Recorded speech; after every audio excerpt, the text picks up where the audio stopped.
ça et je le vends pas, c'est pas assez beau.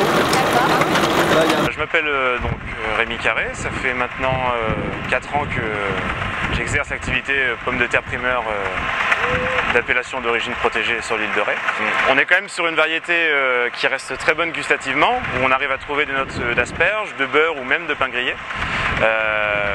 C'est une pomme de terre qui n'a presque pas de peau, qui s'enlève à la main, qui fait qu'on est vraiment sur un légume très frais et de saison. Et les gens adorent venir déguster juste une pomme de terre avec simplement du beurre ou un morceau de poisson qui est typique à notre île. Alors, je m'appelle Didier Fournier, donc je suis ostréiculteur sur l'île de Ré et mon métier consiste à élever les huîtres de leur naissance jusqu'à la commercialisation de ces huîtres. Combien d'années il faut faire une huître? Alors pour avoir une huître qui est commercialisable, il faut 3 ans. 3 ans de culture sur laquelle l'huître va grandir et aussi se reproduire. Alors comment vous travaillez justement ce produit, comment vous le faites grossir? Alors ça, on est amené à faire en sorte à ce que les marées, on travaille en dépend des marées en fait. Donc les marées changent tous les mois et pendant les grandes marées, on va aller ramener nos huîtres le plus loin en mer pour qu'elles grossissent rapidement. Et ensuite, on va gérer ce grossissement, les ramenant au fur et à mesure au bord pour aussi qu'elles s'engraissent. Vous faites des huîtres pleine mer, c'est quoi Oui. la différence avec des huîtres spéciales? Alors la différence, c'est que nous, on ne va pas apporter d'affinage à cette huître-là.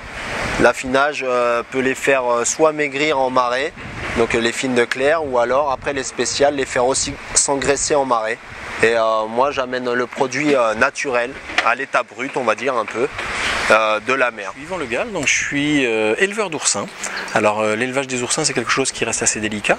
C'est une technique en fait qui a été mise au point dans les années fin 70, début 80 par mon papa qui était enseignant-chercheur, prof de biologie marine. Et donc il a travaillé lui 20 ans sur l'oursin, donc il a mis cette technique d'élevage au point. Donc moi j'utilise sa technique, on a amélioré, on a simplifié je dirais, on a mis tout simplement à l'échelle d'une entreprise sa façon d'élever les oursins. Donc moi il me faut 3 ans pour élever les oursins ont une fécondation externe, donc les femelles vont pondre leurs œufs dans le milieu naturel, les mâles pondent les spermatozoïdes et ensuite on a la fécondation donc dans l'eau, on a une petite phase larvaire qui va durer une trentaine de jours à peu près. La larve se métamorphose, on va obtenir un petit oursin qui fait moins d'un demi-millimètre de diamètre et donc il me faut ensuite 3 années d'élevage pour les emmener jusqu'à une taille commerciale. Alors durant cette phase de croissance en fait ils vont manger des algues, donc je ramasse moi à peu près 30 tonnes d'algues pour nourrir mes 6 tonnes de production annuelle et on a ensuite comme débouché, on va vendre de l'oursin frais bien sûr, on va en transformer une grosse partie, donc on transforme l'équivalent de 5 tonnes à peu près en conserve.